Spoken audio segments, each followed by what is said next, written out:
you'll notice that each scan position has its own coordinate system associated with it at the position of the scanner. So if we look at this scan here, for example, the last scan, this was a scan of a golf course, a couple scans of just a single hole on a golf course.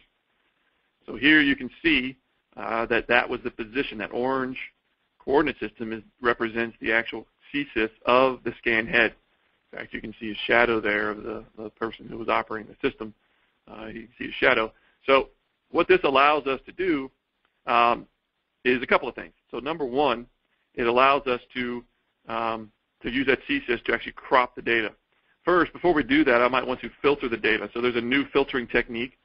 Previously, we only had it based on angle. Now, angle, this was designed more for your range scanners like a Minolta or a 3D3 or a Vilux, where it's a single snap type image, perhaps an amp, a Faro amp, where you just take a single range image. With the spherical type data, the nature of the spherical type data is a little different.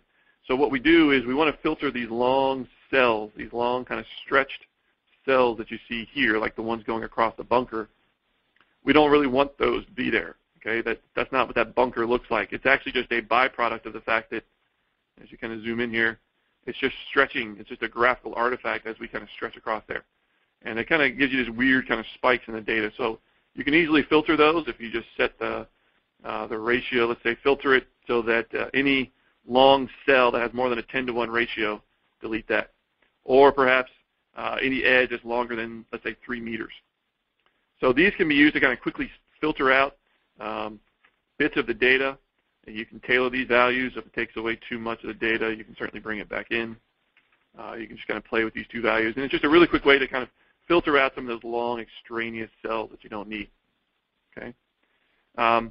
So those two filters are in place, as well as filter by distance. Now, filter by distance, one of the benefits of having that coordinate system is that it allows us to kind of put some concentric rings around it to say, I might want to delete all data within, let's say, 3 meters of my camera position and remove data beyond 35 looks about right.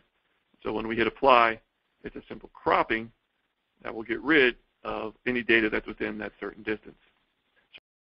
So that's a really good way to kind of really quickly get this kind of big unwieldy data set under control by filtering out some of those long cells and also using the crop command to get rid of data beyond a certain distance, because it's not unusual.